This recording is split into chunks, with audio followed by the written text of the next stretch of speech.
It is 6:03 on a Monday morning. It's June 30th. 76 degrees, hot and humid, scattered PM storms today.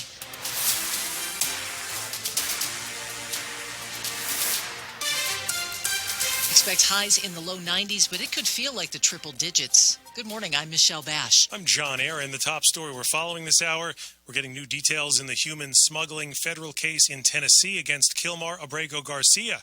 We've learned the star witness for federal prosecutors is Jose Ramon Hernandez Reyes. Maria Sacchetti of the Washington Post reports he is being spared deportation and getting out of prison early for his cooperation in the case, despite a fairly long rap sheet.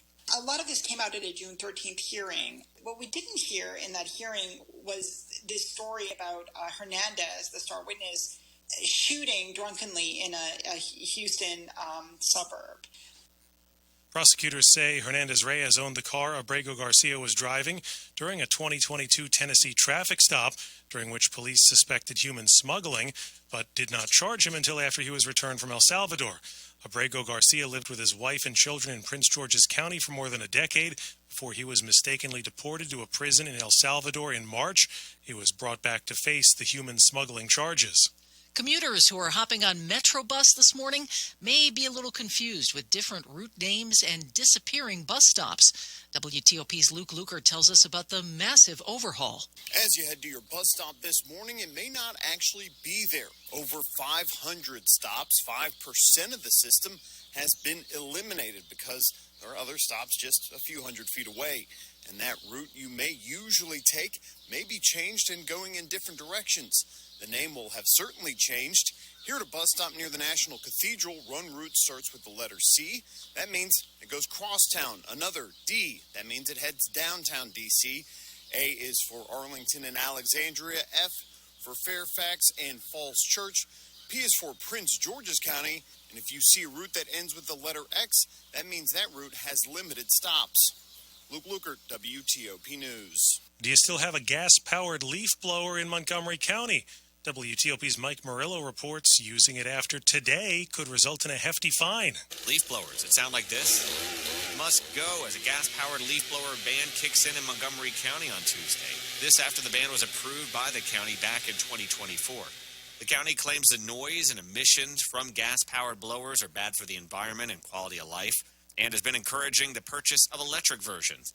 A violation comes with a $500 fine. Some landscaping companies, though, say battery-powered blowers are not comparable to gas ones, and the need to use generators to charge batteries defeats the purpose of the ban. The council does plan in mid-July to take up an amendment which would give a seasonal exception to landscapers between October and the end of December. Mike Murillo, WTOP News. When you take your old papers and documents to be shredded, the whole idea is to avoid scammers, right?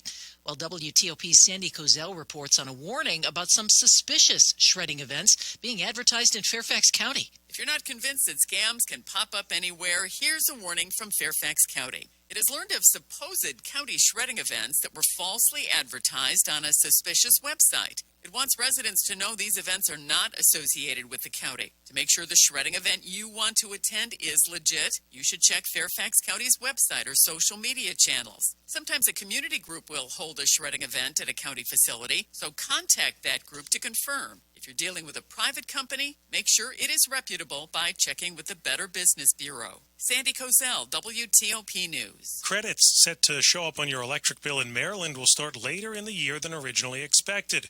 They were supposed to begin in July, but the Maryland Public Service Commission now says the first round won't come until August or September.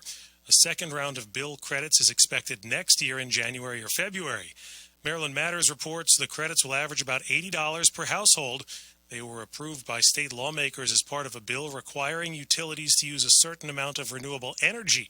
Utilities that don't have to contribute to customer rebates. Coming up here on WTOP in Money News, a very popular convenience store opens its doors in our region today. Traffic and weather in 30 seconds.